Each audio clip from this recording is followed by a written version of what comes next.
하나님의 말씀 고린도전서 3장 21절에서 23절입니다.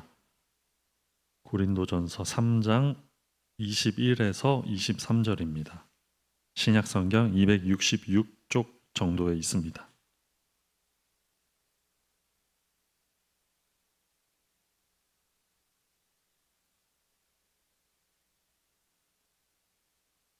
함께 한 목소리로 합심해서 읽으면 좋겠습니다. 읽겠습니다. 시작.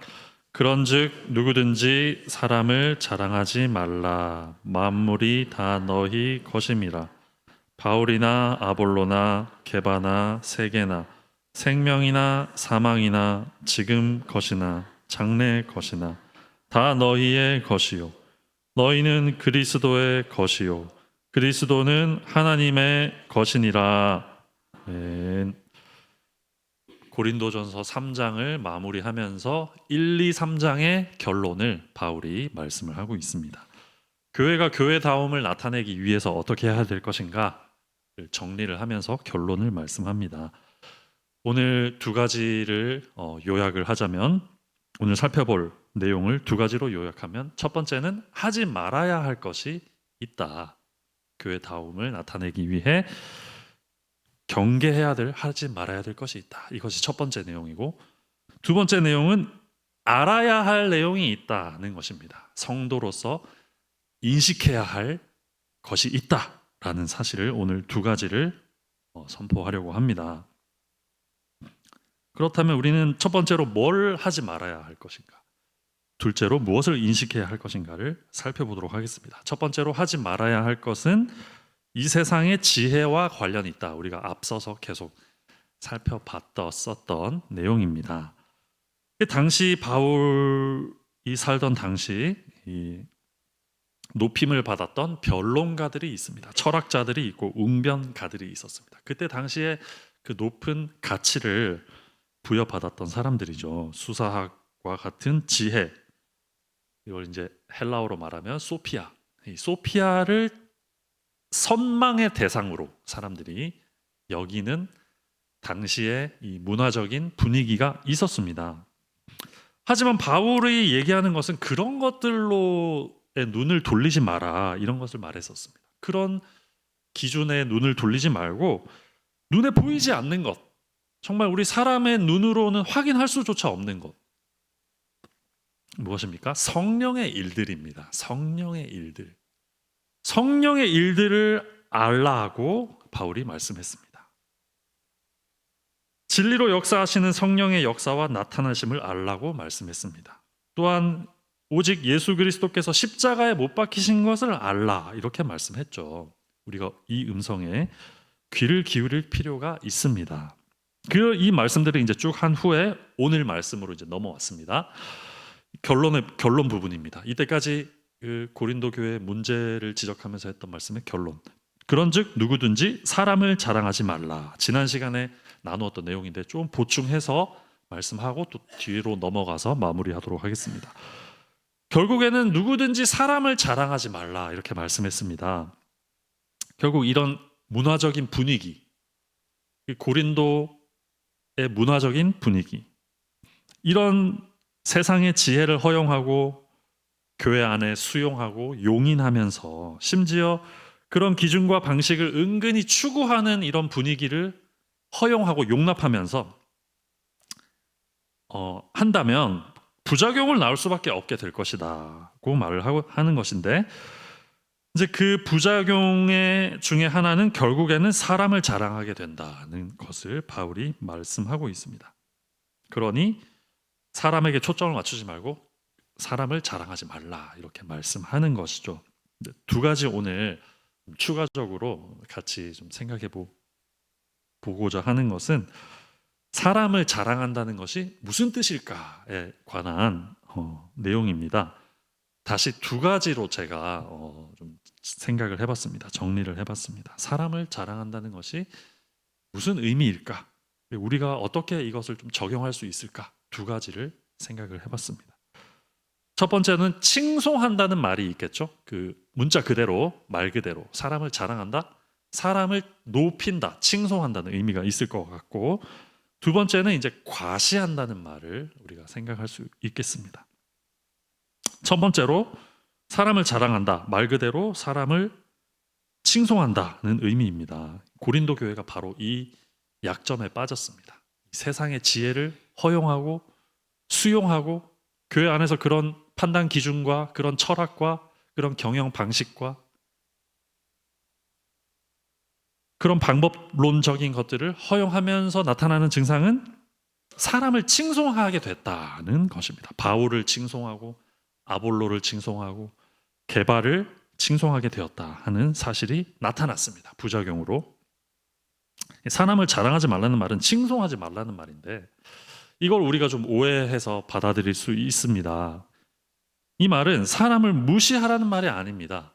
자랑하지 말라는 말은 사람을 무시해도 된다, 천대해도 된다, 사람을 비하해도 된다 이런 말이 아닙니다. 그런 말이 아니라 지나치게 사람을 두려워하거나 지나치게 사람을 높이 평가하는 그런 분위기를 교회 안에서 허용하고 용인하고 만드는 것이 결국에는 사람을 자랑하는 것이 칭송하는 것이 교회에 도움이 될 것 같지만 우리가 일반적으로 생각했을 때 직관적으로 생각했을 때 사람을 칭송하고 높이는 것이 도움이 되는 것으로 우리는 여겨집니다. 그럼 심지어 그런 것을 사용하려고 합니다. 이런 방법을 사용해서 사람을 칭송하는 것을 이 사역의 방법으로 생각해서 교회를 운영하려고 하는 그런 세상의 지혜를 우리가 쫓는 모습이 나타날 수 있습니다. 하지만 바울이 말하는 것은 칭송하지 말라는 것입니다. 그것이 교회 공동체에 악영향을 줄 수 있다. 이것을 바울이 말하고 있습니다. 공동체에 오히려 도움이 안 된다는 것이죠. 물론 사람을 존중하고 존경하라. 하나님의 가르침입니다. 예수 그리스도의 가르침입니다. 그리고 바울이 이 편지들을 보면 모든 사람에게 친절하라 이렇게까지 말합니다. 친절해야 됩니다. 우리가 막 불친절해서는 안 됩니다. 사람에게 잘 대할 필요가 있다는 거죠. 매너 있게 예의 있게 우리가 행동할 필요가 있다는 것입니다. 세상 사람들도 그런 것을 다 중요시 여기지 않습니까? 근데 우리 교인이고 성도인데 교회 안에 예수를 믿는다고 하는 사람은 어때야겠습니까? 예의가 발라야 되는 것입니다. 매너 있고 예의 있게 친절하게 배려를 해야 되고 이런 것은 당연한 것이죠. 그것은 이제 종합적으로 사랑이라고 성경에서 말씀을 하는 겁니다. 사랑해야 하는 겁니다. 서로를 사랑해야 되는데 문제는 우리가 이 사랑하는 것과 칭송하는 것을 좀 헷갈리는 경우가 있다는 것입니다. 칭송과 사랑을 구분할 수 있어야 한다는 것이죠. 사람을 칭송하는 것과 사람을 사랑하는 게 엄연히 다르다는 걸 우리가 알아야 한다는 말입니다. 우리는 때때로 이 사람을 띄워주는 것을 좀 방법으로 생각하는 경우가 있는 것 같습니다. 사람을 구름에 태워서 둥둥둥 떠다니게 하는 것으로 어떤 이 방법적인 것으로 생각하는 경우가 있는 것 같은데 그런 것은 오히려 사랑하는 것이 아닐 수 있다는 사실을 우리가 기억할 필요가 있습니다. 사람을 띄워주는 방식으로 사랑하는 것이 아니라 서로를 불쌍히 여기고 긍휼히 여기면서 친절하게 대해주는 방식으로 서로 사랑해야 한다는 것을 오늘 말씀을 통해 알 필요가 있습니다. 예수님의 가르침을 좀 되새겨 봅시다. 예수님이 어떻게 하셨는가? 예수님이 사람을 대할 때 어떻게 대하셨는가? 굉장히 긍휼한 마음으로 사람들을 대하셨습니다. 특히 불쌍한 사람, 가난한 사람 더 그렇게 하셨죠. 또 한 가지 우리가 좀 생각해 볼 필요가 있습니다. 예수님이 빈말을 하신 적이 있는가? 우리가 좀 생각해 볼 필요가 있습니다. 예수님이 빈말을 해서 사람을 띄워주신 적이 한 번이라도 있는가? 우리가 생각해 볼 필요가 있는데 그러신 적이 없다는 것이죠. 그런 것을 자신의 사역의 방침으로 사용하신 경우가 한 번도 없습니다. 사람을 칭송해 주는 것으로 사역을 일으키려고 했던 경우가 한 번도 없으시다는 것이죠. 다시 말하면 아첨하는 말을 한 적이 한 번도 없습니다. 예수님 그런 방식을 사용하지 않으셨다는 것을 우리가 기억할 필요 있습니다. 그렇다고 해서 비하한다거나 낮게 본다거나 깔보야 된다는 얘기가 절대 아니죠. 당연히 우리는 서로 사랑해야 됩니다. 하지만 어떤 방식으로 사랑할 것인가 생각할 필요가 있죠. 사람을 두려워할 필요도 없고 사람을 칭송할 필요가 없다. 지나치게 사람을 자랑할 필요가 없다는 것을 기억할 필요가 있습니다. 우리 안에 대단히 독실해 보이는 사람이 있다 할지라도, 또는 신앙생활을 잘하는 것 같은 그런 사람이 있다 할지라도, 또는 사역을 잘하는 것 같이 보이는 그런 사역자가 있을 수도 있습니다. 하지만 그렇다 할지라도 우리는 모두가 다 하나님의 은혜가 없이는 존재할 수 없는, 하나님의 긍휼이 반드시 필요한 불쌍한 죄인이라는 사실, 모두가 다 하나님의 은혜와 긍휼이 필요한 불쌍한 죄인이라는 사실을 우리가 기억할 필요가 있습니다. 저는 이 사람을 칭송하는 그런 심리를 좀 유심히 생각해 봤습니다. 왜 우리가 사람을 이렇게 높이는 것으로, 우리의 방법으로 사용하려고 할까? 그 이면에는, 그런 심리 이면에는 사람에 대한 두려움이 있다는 것을 저는 좀 생각하게 됐습니다. 결국에는 사람을 두려워하기 때문에, 뭐 어떤 방식으로든 두려워하기 때문에 지나치게 사람을 높이 평가하고 띄워주면서 그런 방식으로 무언가를 우리가 하려고 하는 그런 모습이 있지 않나, 이런 것을 제가 좀 생각하게 됐습니다. 고민 끝에 생각하게 됐습니다. 하지만 이 말씀을 보면 그렇지 않다, 그래서는 안 되겠구나 하는 것을 생각하게 됐습니다. 사람을 높이려고 하기보다 하나님을 높이고 그리스도를 높여야 하지 않을까 하는 생각입니다.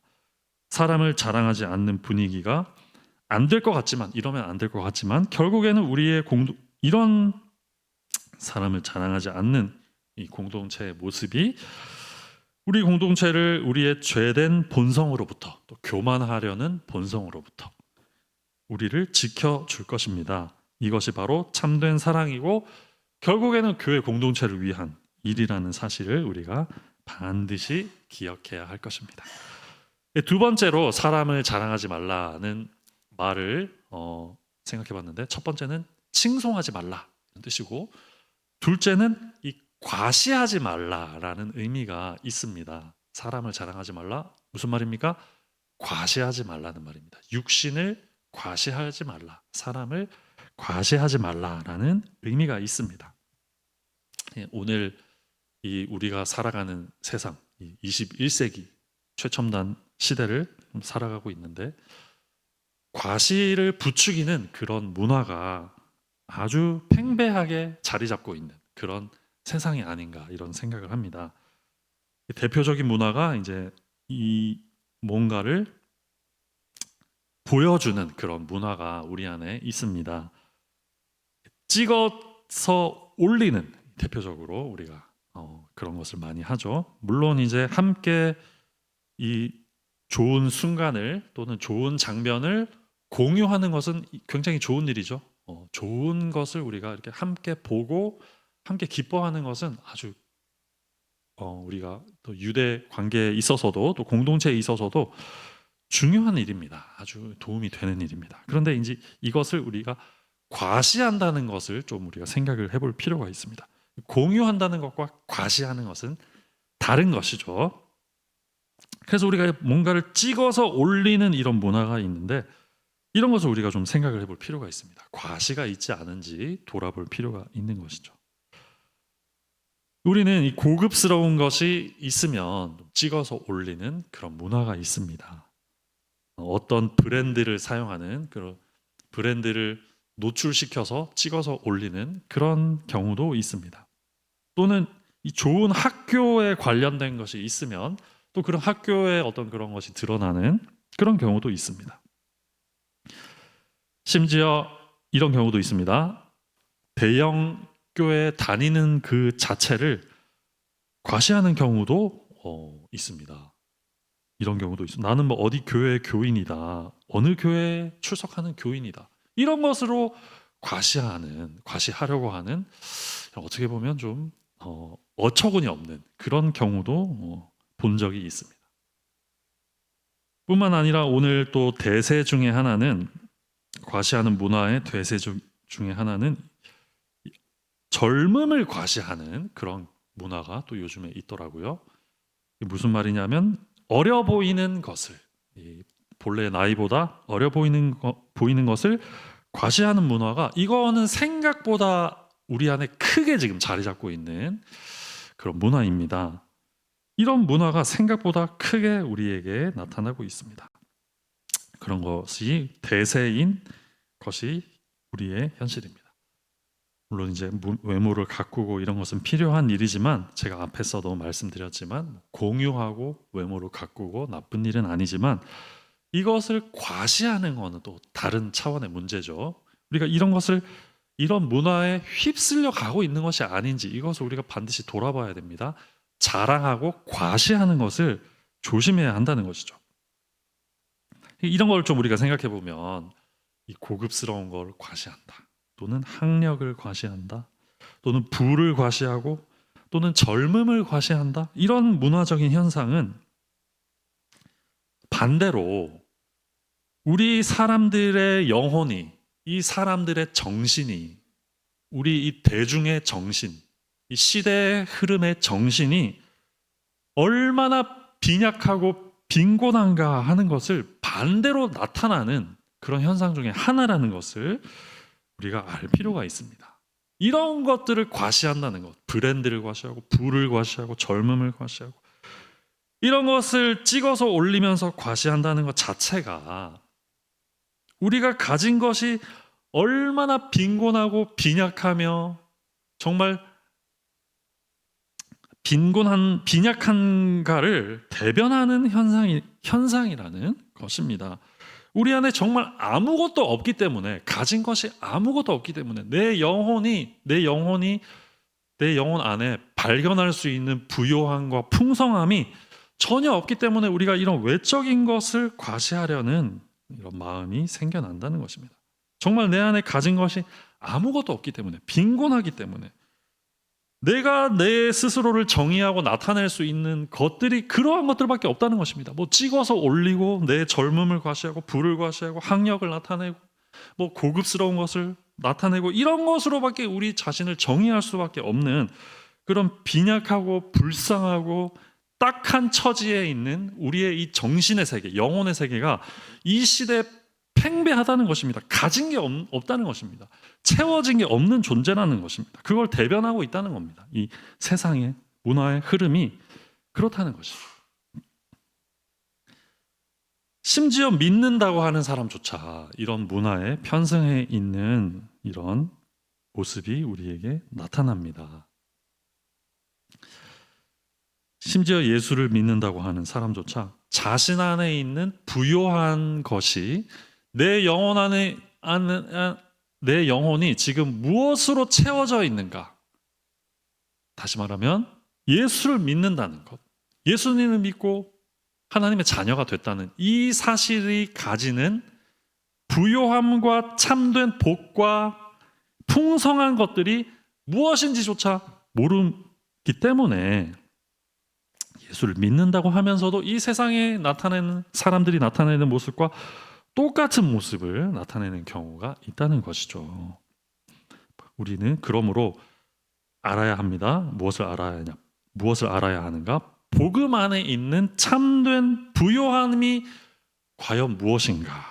이것들을 우리가 알아야 하는 것입니다. 이것을 모른다면 결국에는 한낱 휴지 조각과 같은 것들, 안개와 같이 사라질 것들을 과시하게 될 수밖에 없는 것입니다. 왜냐하면 이제 그런 것들밖에 우리 안에 있지 않다는 것을 알게 되기 때문이죠. 하지만 그렇지 않습니다. 오늘 우리가 알고 돌아가야 할 것, 우리가 오늘 생각해야 할 것이 바로 이 것입니다. 첫째로 하지 말아야 할 것들에 대해서 우리가 생각해 봤습니다. 사람을 자랑하지 말라, 칭송하지 말고 과시하지 말라. 그러면 우리가 무엇을 알아야 하는가? 둘째로 넘어왔습니다. 우리가 이것을 알아야 한다는 것입니다. 인식해야 된다는 것입니다. 특히 예수를 믿는다고 하는 사람들은 반드시 우리가 이런 부요함에 대해서 알아야 한다는 것입니다. 인식해야 한다는 것이죠. 그것이 무엇이냐? 바울이 오늘 성경에서 말씀하고 있습니다. 21절 하반절부터 말씀하고 있습니다. 무엇이라 말씀합니까? 우리가 알아야 할 핵심적인 사실. 21절 하반절부터 말씀합니다. 그런즉 누구든지 사람을 자랑하지 말라. 만물이 다 너희 것임이라. 바울이 지금 이 말씀하시는 이 음성을 우리가 들어야 합니다. 이 음성을 들으시는 여러분 되시기를 간절히 소망합니다. 만물이 다 너희 것임이라 라고 하는 것입니다. 만물이 다 너희 것임이라. 사람을 자랑하지 말라. 칭송하지 말고 과시할 필요가 없다. 왜냐? 만물이 다 예수를 믿는 성도들의 것이다 라고 성경이 지금 바울이 우리에게 확실하게 선포하고 있다는 것입니다. 이 사실을 믿으시는 성도 여러분 되시기를 축원합니다. 만물이 다 우리의 것이라는 겁니다. 성도의 것이라는 겁니다. 그래서 우리는 그리스도 안에 있는, 예수 안에 있는 성도들은 사람을 칭송할 것도 없다는 겁니다. 사람을 두려워할 필요도 없다는 겁니다. 사람을 과시할 필요도 없다는 것입니다. 육신을 과시할 것도 없다는 것입니다. 그런 자잘한 것을 우리가 내세울 필요가 없다는 것입니다. 그런 사소한 것들에 집착할 필요가 없다는 것입니다. 과시할 필요가 없다는 것입니다. 왜냐? 만물이 다 그리스도 안에 있는 성도의 것이다라는 것을 인식해야 한다는 것입니다. 그걸 알 필요가 있다는 것입니다. 그리스도 예수 안에 있는 성도는 전혀 빈곤하지 않습니다. 그 안에 풍성하고 부요한 것들로 영생의 영원한 것들로 채워져 있다는 사실을 알아야 한다. 오늘 바울이 이것을 우리에게 말씀하고 있습니다. 예수 안에 있는 신자는 영원토록 부요한 것들로 채워져 있습니다. 무한한 것들로 가득 차 있습니다. 그것이 바로 성도의 부요함이라는 사실, 우리가 믿으시는 성도님들 다 되시기를 주님의 이름으로 축원합니다. 칭송하고 과시한다는 것, 이것은 없다는 말입니다. 우리에게 없다는 것을 증명하는 그런 현상입니다. 모습입니다. 하지만 우리는 그렇지 않습니다. 없지 않습니다. 성도는 없지 않습니다. 우리에게 모든 것이 있습니다. 그래서 우리 예수를 믿는다고 하면서도 아직도 칭송하고 과시하는 이유는 무엇일까 생각해 봤을 때 아직 우리에게 있다는 사실을 인식하지 못하기 때문이죠. 그래서 제가 앞서 말씀드렸지 않습니까? 인식해야 한다는 겁니다. 알아야 한다는 겁니다. 이걸 모르고 예수를 믿는다고 하는 것은 정말로 빈약하고 부족하고 얄팍한 신앙을 우리가 가지고 있다는 증거입니다. 내 안에 있는 풍성한 것이 소요되어지는 것이, 예수를 믿음으로 인해서 우리 안에 영혼에 채워지는 것이 무엇인지조차 모르고 믿으면 안 된다는 말을 하고 있는 겁니다. 인식해야 한다는 겁니다. 알아야 한다는 겁니다. 그걸 오늘 바울이 설명하고 있습니다. 만물이 다 우리의 것이다. 만물이 다 너희의 것임이라 이렇게 말하고 있습니다. 22절을 보겠습니다. 바울이나 아볼로나 게바나 세게나 생명이나, 잘 우리가 생각해 보십시오. 바울이나 아볼로, 게바나 세게나, 생명, 사망, 지금의 것, 장래의 것이 다 너희 성도들의 것이다. 이렇게 말씀하고 있습니다. 엄청난 사실이죠. 사실 성경을 어디를 찾아봐도 이렇게 부요하고 복된 말씀을 성도에게 주는 장면이 많지 않습니다. 성경을 다 한번 읽어보십시오. 엄청난 얘기를 하고 있는 것입니다. 사망이나 생명이나 세계나 아볼로나 바울이나 현재나 장래의 것이나 다 너희의 것이니 무엇을 칭송하고 과시할 필요가 있겠느냐, 이 얘기를 지금 하는 것입니다. 우리에게 질문을 해보고 싶습니다. 우리는 이 말씀을 얼마나 알고 얼마나 인식하고 얼마나 믿고 있는지 질문해 볼 필요가 있다는 것이죠. 이러한 부요함을 우리가 가진 성도들입니까? 예수 안에 있는 이 생명이나 사망이나 지금 것이나 장래의 것이 다 우리의 것이라는 이런 부요함을 가지고 있는지 이 말씀을 통해서 거울을 비춰볼 필요가 있다는 말입니다. 이 사망을 이기신 예수 그리스도 안에 있는 우리 성도들, 말로 다 형언할 수 없는, 설명할 수 없는 부요함을 가졌다는 사실, 이 사실을 아시기를 바랍니다. 생명이나 사망이나 지금 것이나 장래의 것이 다 우리의 것이라는, 이 예수 그리스도 안에 있는 자들의 것이라는 사실을 믿으시는 우리 성도님들 다 되시기를 주님의 이름으로 축원드립니다. 마지막으로 23절에서 바울이 이렇게 말씀합니다. 어떻게 그렇게 될 수 있냐, 이 얘기를 하는 것이죠. 사망이나 생명이나 다 우리의 것이고 현재 일이나 장래 일이나 다 우리의 것이고 심지어 아볼로, 바울, 게바도 우리의 것이라고 말합니다. 이거 설명하겠습니다. 이게 무슨 말이냐? 사람을 칭송해야 될 줄 알았습니다. 우리는 사람이 두렵습니다. 기본적으로 모든 면에서 두렵습니다. 뭐 버림받을 것도 두렵고, 이 사람이 나를 안 받아주는 그런 것도 좀 두렵고, 인정받지 못할 것도 좀 두렵고, 또는 그 사람과 관계 맺는 것도 두렵습니다. 이 사람이 나를 어떻게 생각할까? 내가 이 사람에 다가가면 이 사람이 나를 좀 흉보지 않을까? 속으로 좀 나를 싫어하지 않을까? 이런 것도 우리가 두려워합니다. 그래서 우리는 사람을 칭송해야 되는 줄 압니다. 사람을 높여야 되는 줄 압니다. 그래야 잘 되는 거라고 우리가 생각합니다. 그래야 되는 줄 알았는데, 사람을 칭송해야 될 줄 알았는데, 바울도 칭송해야 되고, 게바도 칭송해야 되고, 아볼로도 칭송해야 되고, 두려워해야 될 줄 알았는데, 그리고 우리가 과시해야 될 줄로 알았는데, 사실은 하나님이 우리에게 주신 사람들이라는 그 말을 하고 있는 겁니다. 바울이나 아볼로나 게바나 두려워해야 될 대상이 아니고, 칭송해야 될 대상이 아니고, 과시해야 될 대상이 아니고 우리 거라는 겁니다. 굉장히 특이한 말이죠. 바울, 게바, 아볼로가 우리 거라는 말입니다. 성도의 것이라는 말입니다. 다시 해석해보면, 생각해보면 하나님이 우리에게 주신 우리의 것이라는 사실이죠. 하나님께서 바울과 아볼로와 게바를 성도들에게 주셨다는 겁니다. 사실은 우리 거라는 겁니다. 우리가 칭송해야 되고 과시해야 두려워할 대상이 아니라 우리의 것으로 하나님이 우리에게 주신 선물이라는 사실, 이 사실을 우리가 인식하고 믿으시는 성도님들 되시기를 소망하고 축원합니다. 성경 안에서 완전히 뒤집어지는 거죠. 우리의 인식이 완전히 뒤집어지는 이런 전복이 일어나야 된다는 것입니다. 사실은 우리가 두려워해야 될 대상인 줄 알았는데, 사실은 우리의 것으로 주신 것이라는 말입니다. 모든 것이 그렇다는 것이죠. 생명이나 사망도 그렇다는 것입니다. 그래서 23절 마지막으로 어떻게 그럴 수 있냐 하는 것을 정리하고 있습니다. 어떻게 그럴 수 있냐? 어떻게 그럴 수 있냐면, 너희는 그리스도의 것이기 때문이다 말씀하고 있습니다.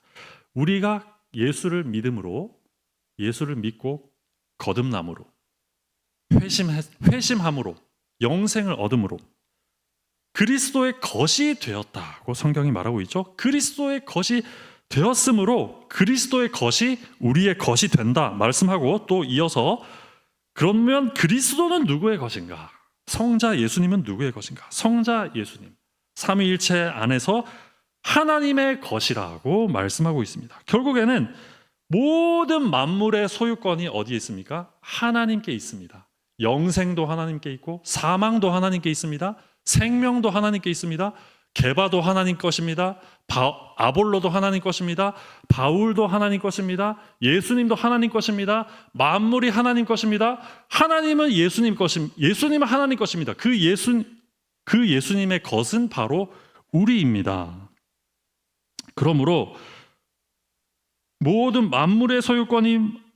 소유권이 하나님께 있으므로 그 소유권은 아들에게도 있고, 여기서 끝이 아니라 이 모든 소유권은 하나님의 자녀, 예수를 믿음으로 하나님의 자녀가 된 우리에게도, 그래서 성경이 어떤 단어를 씁니까? 상속이라는 단어를 쓰는 겁니다. 이걸 우리가 지나쳐서는 안 됩니다. 상속을 받는다는 것, 오늘 오전 예배 때 목사님께서도 말씀하셨습니다. 상속을 받는다는, 이 만물의 상속자가 되었다는 사실의 부요함과 풍성함을 깨닫고 인식하고 아시는 성도님들 되시기를 주님의 이름으로 간절히 축원드립니다. 그리스도의 것이라는 사실 반드시 기억하시는, 이 인식을 가지시는, 그럼으로써 자랑하지 않게 되는, 오직 하나님만을 자랑하게 되시는, 정말 말로만 그렇게 되는 것이 아니라 이것을 어떤 이론적인 말이나 신학적인 것으로 우리가 이해하고 아멘하고 돌아가는 것이 아니라 실제로 이런 인식을 가지고 사는 겁니다. 실제 우리의 삶 속에서 나타나는 모습이 되어야 하는 것입니다. 이런 부요함을 가지시고 나타내시는 우리 사랑하는 성도님들, 우리 청년들 다 되시기를 주님의 이름으로 축원합니다. 기도하겠습니다. 하나님 아버지,